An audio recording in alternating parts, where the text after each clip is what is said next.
Welcome back to the Connected podcast. I'm thrilled to bring you an extraordinary collection in which some incredible students take the driver's seat and host dynamic conversations with professionals from across the higher education sector, discussing the vital topic of student belonging. Today's conversation is hosted by Louise Salter. Louise talks to Inca Hide-Wright, who is a recent graduate from the University of Warwick.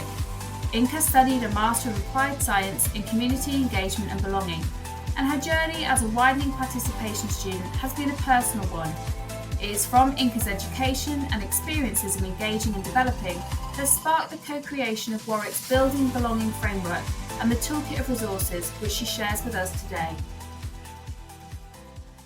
So what motivated you to become a community engagement and belonging student when you were studying at Warwick? I think for me, it comes from a very personal place, and I think probably like a lot of the reason why we study what we do, it does tend to come from a personal place.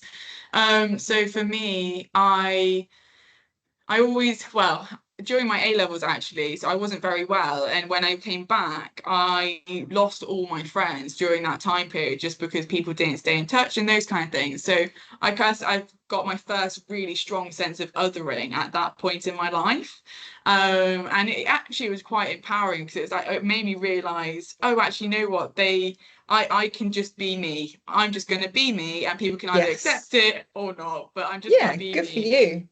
And then I think coming to university, I came to university a little bit later than kind of, I guess, the typical. And when I was going through undergrad, I really struggled academically because of being dyslexic. And I didn't realise until I was in first year and I was failing things. And I just felt, I was like, I don't know how, why did this university even accept me?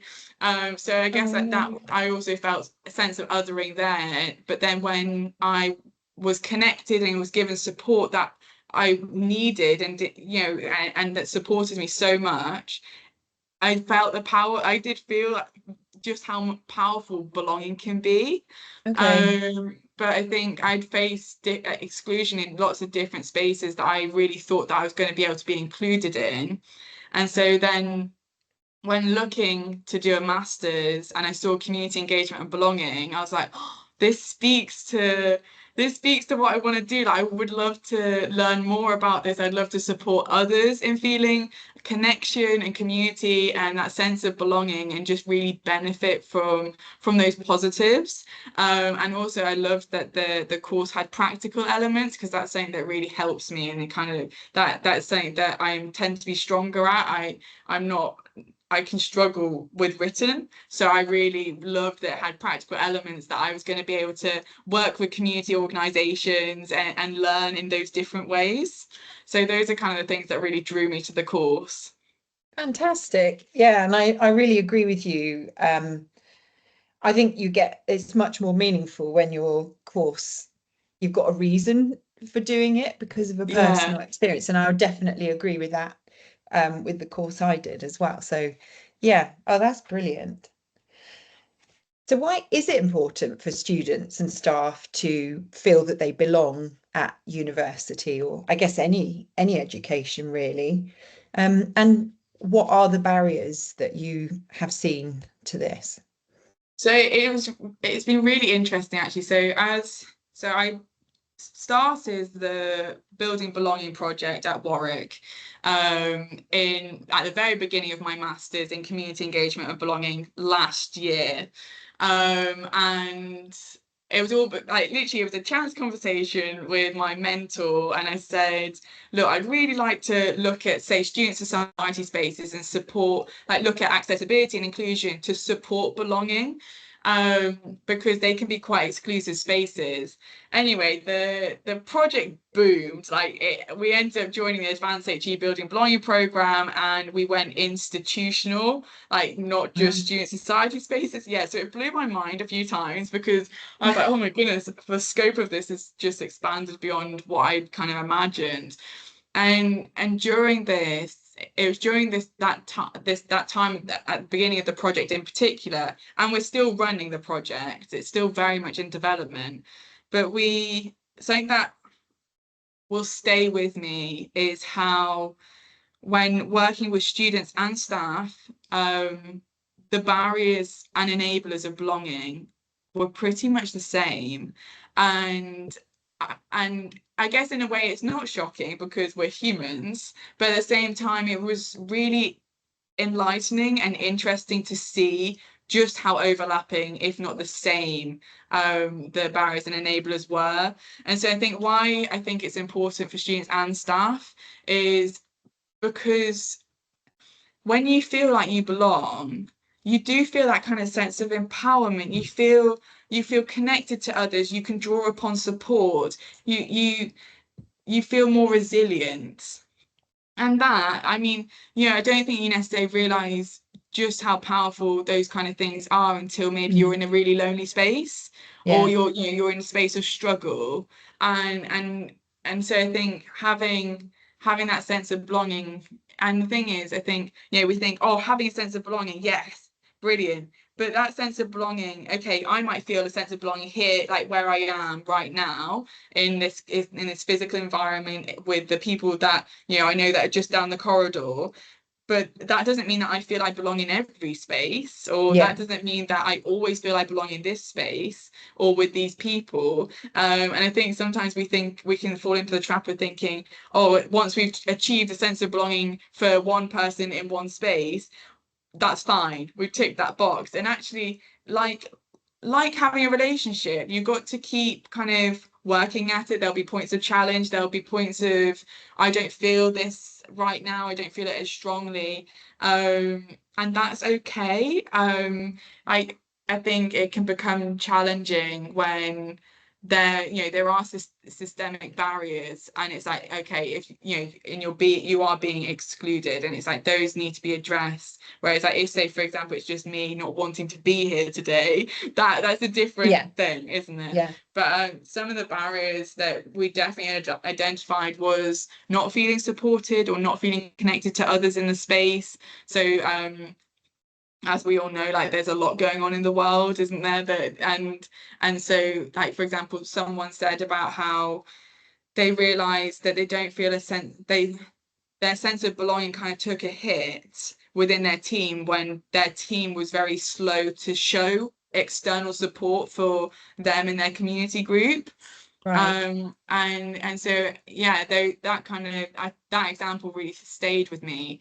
But so That's like a feeling of being fully seen, isn't it? Your identity being so like having your recognised, voice I guess. heard, being seen. So that's why the building belonging framework, we did a thematic analysis. So we had data from over 500 students. We did workshops with over 70 staff, professional services, and then also academic fed into it. So we kind of tried to get voices from all the community, and when doing a thematic analysis, we found kind of four main themes, which we call elements. So connection, empowerment, mattering, and inclusion. And all of those are underlined and founded on trust. And trust we don't kind of describe as a fifth element because it's fundamental to all of them, isn't it? Like, you think like building like a new connection like we are right now, like you need to be able to have some sense of trust. And similarly to like inclusion, I need to be able to trust the people that I'm in the space with if I'm going to feel included. And also because of how co-creation right now is such a buzzword, we wanted to recognize that there's value in doing things for people, there's value in doing things with people, and there's also value in others leading on things. And so that is built into the framework in a way that isn't hierarchical, because we don't want people to feel like, oh, if they're not co-creating, then they're failing, or if they're not co-creation is the best. And sometimes it can be incredibly powerful to have those student-staff or student-student partnerships, and staff partnerships, but actually it's just important for me to be able to do things for you, and for us to collaborate on things, and for each of us to lead, as it is to always be co-creating. Like it shouldn't necessarily be that we should always be doing that. Yeah. Wow, interesting. And yeah, you can sort of see how that sense of belonging feeds the trust, which then feeds the sense of belonging. And it's like this beautiful circle, this virtuous circle. Yeah, absolutely. So, and like, so look, in terms of the building blowing framework, it could be that you want, for example, an area that you'd like to really enhance and learn more about is inclusion, let's say, for example. And so it's totally okay for you to use the framework in terms of looking predominantly at inclusion, but it does try to get you to think about those other elements, and it's not. So I know that in some of the literature, it has pillars of belonging, and we deliberately didn't want it to. Our visual is a circle, because actually, you know, they all feed into each other. And Yes. if say you didn't feel included, are you going to feel connected? Are you going to feel like you matter? Probably not, or not so much. Yeah. So we Yeah. really wanted to make it such that it is clear that they are interrelated. Um, but yeah, and within all the resources, we don't define belonging, and that's a very deliberate choice. So we clearly articulate what each of the elements mean and examples of what they can look like, and getting people to reflect on their own practice and themselves, and whilst empowering them to, oh look, these are some actions that you could take to try and support belonging or support inclusion. But we deliberately don't define belonging because of how uniquely it is experienced. And if we defined it in some neat way, we'd be probably excluding a huge number of Yeah. people Yeah. and trying to go, this is how it is, and if you don't feel that, then you're wrong. And actually, no, Yeah. it's totally You don't okay to belong, experience it therefore. differently. Yeah. Yeah. How interesting. Yeah. So I think you have started to do this, but can you describe the framework a little bit more and the resources that you've created? Yes, I feel like this, I've definitely got to say this isn't just me. So this work. So it started with me and an academic, Dr. Tom Ritchie, and then we brought in two other team members. So I was the student lead. Tom was the academic lead. We had Lee Mencarini, who was the inclusive education lead, and we also had Adam Alcock, who was the professional services lead. So trying to get, even though it's a small team, trying to get that representation across the team. So then we had different voices feeding in from the very beginning. And since then, so we created the framework based on all this data analysis and working with students and staff. And when creating the visual and the very first version of the guide, we ran a listening room with some students, because we wanted to know, does it make sense? Like, we've been looking at this for so long, in our heads we know it, Yes. but does it make You need some sense? fresh ears just Yeah, to tell you exactly. We you've needed got it it. pulling Yeah. apart. And it was so fantastic, because so, like, for example, in the framework, we now have empowerment, but before we had it as autonomy. And they said, and some of the feedback that they gave was, autonomy feels very lonely. It doesn't feel like it speaks to the rest of the framework or a sense of belonging. And they said, from the rest of it, it very much feels like, oh, it should be empowerment. So that was one of what can be, I guess, seen as a small change, but actually language matters so much, doesn't it? Yes. Yeah. So yeah, so we made that change, and we were conscious of the fact that because belonging is so personal, and we developed this framework within a few months, well, it needed testing. We needed to see, does it need refinement? Does it need further development? Is it wrong? Like, is it going to work, or is it unnecessary? Like, and just really test it in different contexts with different people. And so, as part of Warwick's International Higher Education Academy, we set up the Building Belonging Learning Circle, which has now over 75 students and staff part of it. And it's all about keeping that conversation going. So for example, like all the resources have come out of those conversations, and I've loved it. My brain goes a little bit crazy because it's like, oh my word, yes, that's such a good idea, and we do need to do this. But so, for example, they said, because it's Tom and I who are now leading on the project, and Lee and Adam have stepped back. Well, it's a lot to try and get this in so many different spaces and support lots of people. And so in order to empower the members of the learning circle, we created a presentation. So it meant that they could go to their teams, they could go into their spaces, and they had all the information they needed. They can adapt the presentation, but they can present on this work.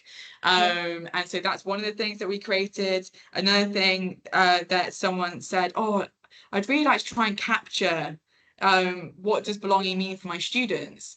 And so we mocked up literally just it's a sheet with 4 quadrants, it has quadrants on, and so it's in terms of the elements. So it's in terms of inclusion, mattering, connection, and empowerment, and thinking about those layers of for, with, and by. And so thinking, and it gets them thinking in terms of, okay, what is being done in terms of those elements and building belonging, and then what could be done. So straight away is looking at what is being done, but also potential development with the audience. So it's a simple tool, but people are loving taking it and adapting it. And I think something that we've realized is how things need to be as simple as possible, because people are already at such a full capacity. And so actually that simple tool is one of the most used tools, which is great. And people are adapting it. They're using the framework to support conversation starters, and to support the new Disabled Student Champion Network that's now, so we've got representation from 6 departments that are all feeding into the framework and the development of it, as well as, so it's supporting so many things, which is amazing. I definitely did not, as a student, if you told me this last year, I'd be like, no, what, really? But it's great. It's fantastic that people, it's supporting people, because that's all we wanted. We want it to be able to do. Brilliant. That sounds really good. So are you able to measure the success or the impact of the framework? So this is definitely a point of challenge, because people are using it so differently, but something that is really helpful is just constant feedback. So we're getting, I guess, little snippets of the impact of the framework, whether it's like people emailing going, oh, this has been fantastic, this has really supported me in capturing and evaluating my practice to better support my students. We haven't done any kind of survey or anything, but so it is mainly through people coming back to us, or like, so we have monthly learning circle meetings. So learning circles are discussion spaces, and so we have monthly meetings, and every time they feed back as to, okay, what's going well, what do we maybe need more support with, is anything missing, just like keeping that conversation going, because it could be that, oh yeah, this is fine right now, but then actually, I've hit a wall, this doesn't work here. And so to be able to grab hold of that and address it. So like something that we've become aware of is we created a guide. It's a very kind of comprehensive guide that complements the framework. But who's going to open another document and read another document? So it's, at the moment, we're in the process of transforming it into a living guide.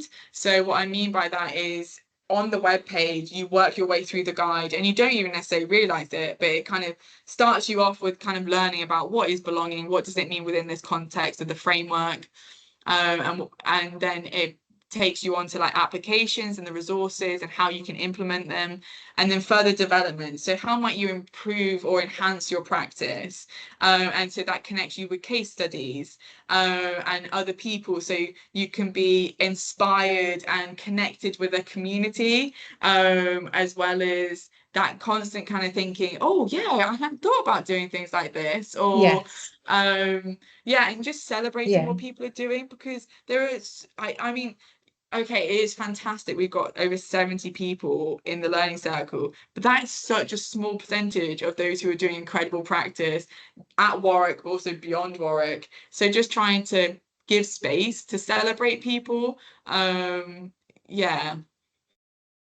Brilliant. That sounds amazing. And it sounds like, because it is sort of quite a simple framework, it is possible to do it maybe in a session or with the students, or it's quite easy to implement. Yeah, so something like, so because of being conscious of how many people are interested in working in this space, and who have maybe wanted to get involved in the belonging framework and the development of it, but who maybe haven't because of like scheduling conflicts or whatever, we ran our first webinar to the whole university kind of community that people could register. So we had over 200 people interested, and then about 70 people were able to attend, and it was hard because it made me realize I need to make sure I am as simple and clear as possible, because I think being maybe in an academic environment, it can feel like you always have to set the scene with like theory and research, and actually what people are really coming for are the tools. They want you to get straight into the framework, they want to know how they can use the tools and things like that. And so afterwards I had really great feedback, which was really kind, but it made me realise I needed to approach things differently. And so actually we're going to be doing a session at the Warwick Education Conference, and actually at University's Anglia Conference. But we're going, where so at the Warwick Education Conference, we're very much planning on using it to support and guide people in getting hands-on with the framework. So they leave the session with something that they can use straight away. Like they don't have to go and do any extra steps. It's done in that session. So, and then hopefully then it'll continue to grow in terms of people drawing upon it to support them and to support those they're working with. Brilliant. So what are your plans for the future development of the framework? Well, we've got some really exciting things in the works. One hasn't been confirmed yet, so I won't go into too many details, but we are... No spoilers. Yeah, not yet, but maybe if I come back. So very much, we're always open to collaboration. And so we've had different institutions reach out to us going, oh, we're thinking about developing a framework. And we've just kind of gone, take ours, like take it, test it, like see, adapt it, do what you want to do with it. But don't necessarily feel like you have to start from scratch, because although, okay, we've drawn upon a lot of data from Warwick, we didn't isolate ourselves. We drew upon lots of different research articles from, like across the literature. We drew, so it's not just Warwick, if that makes sense. And it seems a shame for other people to go away and make different frameworks, which actually are probably very similar. So I think part of the future development is to just continue to share it and be open to development, because we're not trying to claim we know everything. We're just trying to support people in, I guess, building something that is incredibly abstract and unique, to try and make it that bit more tangible. So I think some of the things that we'd like to do is continue to empower staff to use the resources, which will, because we've done a lot of focus on students and staff to student, but we are conscious that staff are wanting this, and they, we've had so many people come up to us going, so when are you going to do something in the staff space? And it's like, we are. And so I think that's very much in our heads. So that's the kind of next big step, is let's get this into more staff spaces and continue to empower people to do that. Because I think if they can, because all the people the reason why there's a growing number is because they've realized how much they can benefit from it as well as others. And so I think it's trying to just open those doors really and support people in experiencing it, and therefore because they've experienced it they can help others, if that makes sense. Yeah, brilliant. Well, Inca, thank you so much for talking to me today. It's a real pleasure. Oh no, thank you so much. Thank you for listening to the Connected podcast. If you enjoyed this episode, please check out the rest of our extraordinary Voices of Belonging collection and stay connected.